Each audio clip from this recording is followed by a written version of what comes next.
देखो अगला क्वेश्चन देखो। एग्जाम्पल 5.12 दो चित्र बना रखे हैं, चित्र ए और चित्र बी। यहाँ स्विच ऑफ है, एस कोई स्विच है वो ऑफ है तो ये मान लो हटा ही दिया एक प्रकार से। तो ये श्रेणी और ये श्रेणी, ये 10 ओम 10 ओम और ये 10 ओम और ये 10 ओम, ठीक है। ये बना दिया आपने इसमें साथ में, और यहाँ स्विच ऑन कर दिया। तो ऑन करते ही क्या ये परिपथ जैसे यूं आ गया अपने पास ये, और ये यहाँ यूं आ गया अपने पास। तो ये समांतर ये समांतर ये अलग से दे रखा आपके पास, ये अलग ही दे रखा। जब स्विच ऑफ हो, यानी पहला आंसर में ए आपके पास है, जब स्विच ऑफ हो तो यानी 10 ओम और 10 ओम और 10 ओम और 10 ओम दोनों प्रतिरोध कौन से क्रम में जुड़े हैं? श्रेणी क्रम संयोजन में। यानी चित्र संख्या यानी ए में जब स्विच ऑफ हो तो आर एस बराबर 10 ohm plus 10 ohm equal to 20 ohm. और इसी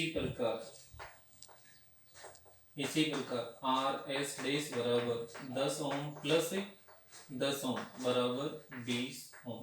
तो यानी इन दोनों को जोड़ अलग करेंगे, दोनों का निकालेंगे तो 20 आ जाएगा, इनका भी कितना आ जाएगा 20। इस चित्र को पुनः बनाएंगे अपन, तो ये चित्र बनेगा आपके पास। एक प्रतिरोध तो आ गया यहाँ और एक प्रतिरोध आ गया यहाँ, तो ये आ गया आपके पास 20 ओम और ये बी 20 ओम ए, और ये बिंदु आपके पास है बी। तो बिंदु ए व बी के मध्य अब ये समांतर क्रम संयोजित है। तो चित्र में 20 ओम व 20 ओम के प्रतिरोध समांतर क्रम में संयोजित हैं जिनका तुल्य प्रतिरोध आप जानते हैं कि आर पी बराबर समांतर क्रम संयोजन में R1 R2 बटा R1 प्लस R2, ये जो मान आपके पास है। अब इसमें जो मान आपने तुल्य प्रतिरोध आर पी बराबर R1 प्लस R1 R2 बटा R1 प्लस R2, ए और बी के मध्य इसको ऐसा लिख सकते हैं आप, या आर ए बी बराबर R1 R2 बटा R1 प्लस R2। तो यह आ जाएगा आपके पास 20 गुणा 20 बटा 20 प्लस 20, यानी 400 बटा 40 बराबर कितना, एक जीरो से कट जाएगा, 4 से कट जाएगा 10 ओम। यानी जब स्विच ऑफ हो तो इस श्रेणी का तुल्य प्रतिरोध कितना आएगा 10 ओम। इसी प्रकार दूसरा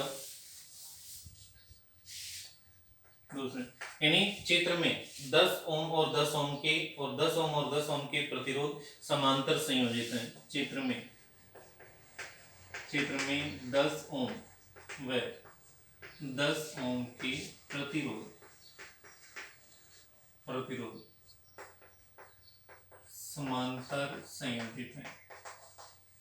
समांतर संयोजित हैं जिनका तुल्य प्रतिरोध आर पी बराबर R1 R2 बटा R1 प्लस R2, और आर पी बराबर R1 10 गुणा 10 बटा 10 प्लस 10, यानी 100 बटा 20 बराबर 5 ओम। यानी इस श्रेणी का कितना है 5 ओम, तो आगे वाली श्रेणी का भी कितना आएगा 5 ओम। इसी प्रकार आर पी डेस कर दो बराबर भी 5 ओम। तो यानी इन दोनों की जगह एक आ गया प्रतिरोध, इन दोनों की जगह एक, तो वापस चित्र बनाएंगे तो एक प्रतिरोध ये हो गया और एक प्रतिरोध बिंदु ये आपके पास बी हो गया और ये बिंदु ए हो गया। यहाँ आपके पास 5 ओम और यहाँ भी कितना हो गया 5 ओम। तो चित्र में 5 ओम और 5 ओम के दोनों प्रतिरोध श्रेणी क्रम में जुड़े हैं, अतः है इनका तुल्य प्रतिरोध। तो श्रेणी क्रम संयोजन में तुल्य प्रतिरोध का मान होगा आर एस बराबर R1 प्लस R2, या इसको लिख सकते हैं आर ए बी बराबर R1 प्लस R2। R1 की जगह 5 ओम प्लस 5 ओम बराबर कितना आ जाएगा 10 ओम। ये इसका उत्तर आ जाएगा आपके पास। तो दोनों स्थितियों में क्या आपके पास प्रतिरोधों का तुल्य संयोजन का तुल्य प्रतिरोध कितना प्राप्त हो रहा है? 10 ओम प्राप्त हो रहा है। अगला देखो एग्जांपल 5.13 में एक चित्र बना रखा है आपके पास ऐसा। अच्छा क्वेश्चन है, बड़ा भी है।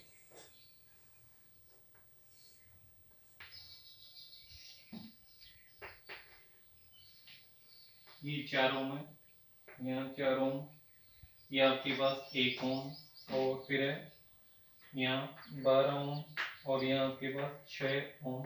ये धारा आपके पास I1, ये I2, ये I3 और ये I4। इसमें दिया है कि पहला नेटवर्क का तुल्य प्रतिरोध ज्ञात कीजिए। पहला तो अपने पास इसमें है नेटवर्क का तुल्य प्रतिरोध। तो देखो ये जो है 4 ओम और 4 ओम, चित्र में 4 ओम और 4 ओम के प्रतिरोध समांतर क्रम में जुड़े हैं। मैं सीधा बता रहा हूँ, तो 4 ओम और 4 ओम के प्रतिरोध समांतर क्रम में जुड़े हैं, अतः समांतर क्रम संयोजन में तुल्य प्रतिरोध। तो तुल्य प्रतिरोध हो जाएगा Rp बराबर R1 R2 बटा R1 प्लस R2। तो हो जाएगा Rp बराबर R1 4 गुणा 4 बटा 4 प्लस 4 16 बटा 8 बराबर कितना आ जाएगा 2 ओम। और इसी प्रकार 12 ओम और 6 ओम के प्रतिरोध भी समांतर क्रम में जुड़े हैं, तो इनका तुल्य प्रतिरोध आरपी को लिखेंगे, आरपी पहले आरपी डैश कर दो, पैरेलल कॉम्बिनेशन बराबर फिर है R1 R2 बटा R1 प्लस R2। तो आ जाएगा आरपी डैश बराबर 12 गुणा 6 बटा 12 प्लस 6 रहेगा 72 बटा 18 बराबर 4 ओम।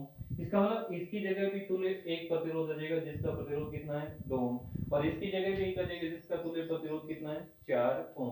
तो वापस चित्र बनाएंगे, ये तो आ गया अपने पास। अब इस सीरीज को दोबारा बना लेंगे अपन। तो ये बना आपके पास एक, ये बीच वाला ये, और इसके आगे एक ये, नीचे वाले की जरूरत नहीं है। एक बार ये जैसे आपके पास ए और ये आपके पास है बी, ठीक है। और एक का मान लो इसमें ये आपके साथ है आंतरिक प्रतिरोध। इसमें प्रश्न दिया है कि नेटवर्क में जोड़ा गया है, एक नेटवर्क से जुड़ा है जिसका आंतरिक प्रतिरोध अपने पास साथ में दिया है, साथ ही कितना है, साथ ही निकालना है कि कितना आता है साथ। अब देखो तुल्य प्रतिरोध, तो तुल्य प्रतिरोध निकालेंगे तो ये आपके पास यहाँ कितना आया था 2 ओम, यहाँ 1 ओम, और यहाँ आपके पास कितना है 4 ओम। तो ए व बी के मध्य तुल्य प्रतिरोध, तो आर ए बी बराबर R1 plus R2 plus R3 बराबर 2 ओम प्लस 1 ओम प्लस 4 ओम बराबर कितना आ जाएगा 7 ओम। तो यानी इस श्रेणी का तुल्य प्रतिरोध कितना हो गया आपके पास 7 ओम प्राप्त होता है। अब अगला है 10, परिपथ में कुल धारा R बराबर तो आपने निकाल लिया, वह में आपको धारा निकालनी है, I इक्वल टू पूछा उससे, और आपने R बराबर निकाला है 7 ओम, यानी आर ए भी मान लो चाहे 7 ओम। I की वैल्यू निकालनी है, तो आप जानते हैं क्योंकि I बराबर क्या होता है V बटा R, तो इसलिए I बराबर V की जगह यहाँ 16 वोल्ट है, तो 16 बटा 7, यानी ये आपके पास जितना भी है 7, और एक साथ में ये भी जुड़ा है, साथ में आंतरिक प्रतिरोध 7 प्लस, यानी ये इसका आंतरिक सेल का आंतरिक प्रतिरोध 1 ओम दे रखा है, तो R plus small r plus 1, तो I बराबर हो जाएगा 16 बटा 8 बराबर 2 एम्पियर, यानी इसका जो मान आपके पास ये कितना है 2 एम्पियर प्राप्त होता है। फिर पूछा है तीसरा, प्रत्येक प्रतिरोध में धारा का मान ज्ञात कीजिए और विभव पात का मान, यानी ए और बी के मध्य विभव, बी और सी के मध्य विभवांतर, और सी और डी के मध्य। अब प्रत्येक प्रतिरोध में यानी 4 ओम 4 ओम प्रत्येक प्रतिरोध में धारा का मान ज्ञात कीजिए। टोटल धारा आपने कितनी निकाली, आई बराबर निकाली आपने 2 एम्पियर। अब देखो ये दोनों प्रतिरोध आपके पास कौन से क्रम में जुड़े हैं, समांतर क्रम, और समांतर क्रम संयोजन में धारा का मान अलग अलग परंतु विभवांतर क्या होता है समान। तो प्रतिरोधों या लिखेंगे प्रतिरोधों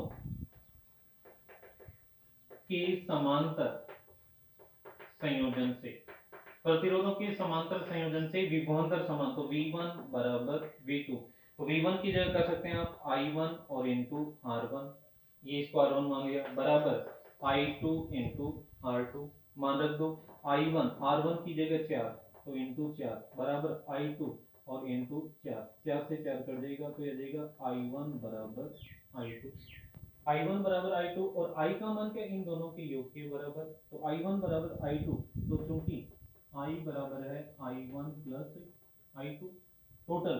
ये I है, दो भागों में डिवाइड होगी, परंतु परंतु I1 बराबर I2, तो चाहे I2 की जगह I1 लिख दो, चाहे I1 की जगह I2 आता है। ये जो आ जाएगा I बराबर, यहाँ I1 की जगह I1 प्लस I1, तो बराबर आ जाएगा आपके पास I बराबर 2I1, या I1 बराबर I अपॉन 2, या I1 बराबर I का मान 2/2 बराबर कितना आ जाएगा 1 एम्पियर। यानी I1 का मान 1 एम्पियर, लेकिन I1 और I2 दोनों बराबर हैं, तो I2 का मान भी कितना आ जाएगा 1 एम्पियर। तो इसमें प्रवाहित होने वाली धारा कितनी आ जाएगी 1 एम्पियर। और टोटल एक रेख यहाँ की कितनी होगी 2, 1 ओम के प्रतिरोध में प्रवाहित धारा आप लिखेंगे 2 एम्पियर। इसी प्रकार 12 ओम और 6 ओम के प्रतिरोध क्या है, समांतर क्रम में जुड़े, तो दूसरे में आएगी 1 ओम में क्या है 2 एम्पियर। इसी प्रकार तीसरे के लिए इसी प्रकार देखो, ये I3 है तो V3 बराबर V4, इसी प्रकार V3 बराबर V4, तो V बराबर IR, तो I3 इंटू R3 बराबर I4 इंटू R4। मान रख दो I3 इंटू R3 बराबर क्या है I4 इंटू 6, तो यह जाएगा I3 बराबर 6, नीचे 2I3 बराबर बचेगा I4। ठीक है, और ये जो मान है आपके पास आ जाएगा I3 बराबर कितना है I4/2, ये दो इसके बटा में है, और मान कितना है I3 प्लस I4 बराबर 2 एम्पियर, क्योंकि यही 2 एम्पियर धारा यहाँ आएगी, बट I3 प्लस I4 बराबर 2 एम्पियर आता है। I3 बराबर I4/2, तो यहाँ जाएगा I4/2 प्लस I4 बराबर 2 एम्पियर। अब देखो यहाँ एलसीएम लेंगे, एक मान की 2 आ जाएगा, तो आ जाएगा लघुत्तम आ गया 2, तो आ जाएगा I4 प्लस 2I4 बराबर 2, तो आ जाएगा 3I4 अपॉन 2 बराबर 2, तो यहाँ वजन गुणा कर देंगे, तो आ जाएगा 3I4 बराबर 4, या I4 बराबर 4/3 एम्पियर। ये मान आप यहाँ रख दो यहाँ पे, तो यह आ जाएगा।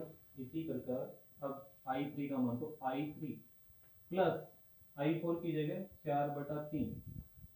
4/3 बराबर 2, तो ये I3 बराबर 2 माइनस 4/3, तो I3 बराबर, इसमें एलसीएम लेंगे अपन 3, तो 6 माइनस 4 बराबर 2/3 एम्पियर। I3 बराबर ये मान 2/3 एम्पियर। ये तो ही धारा। फिर पूछा है A और B के मध्य विभवांतर, B और C के मध्य विभवांतर, और C और D के मध्य विभवांतर। तीसरा टॉपिक यानी VAB, VBC, VCD, तो समय आप जानते हैं ओम के नियम अनुसार, चूंकि V बराबर होता है IR, इसलिए VAB, A और D के मध्य बराबर I, ये जो माना I1 प्लस I2 के रूप में धारा है आपके पास I इंटू तुल्य प्रतिरोध। धारा टोटल कितनी आएगी 1 एम्पियर, 1 एम्पियर टोटल आ जाएगी 2 एम्पियर, 2 गुणा तुल्य प्रतिरोध भी आपने निकाला था इसका 2, बराबर आ जाएगा 4 वोल्ट। इसी प्रकार आपके पास है VBC बराबर I इंटू R, धारा वही 2 एम्पियर आ जाएगा, 2 इंटू 1 बराबर 2 वोल्ट। और फिर आ गया CD, तो VCD बराबर आपके पास आ जाएगा I इंटू R, तो आ जाएगा VCD I की जगह 2 और इंटू R आएगा यहाँ 4 बराबर 8 वोल्ट। यानी तुल्य प्रतिरोध इसका निकला था आपने 4 वोल्ट, तो 8 वोल्ट। तो VAB बराबर 4 वोल्ट, VBC बराबर 2 वोल्ट और VCD बराबर 8 वोल्ट आपको प्राप्त होता है। ये आपको दोबारा मैंने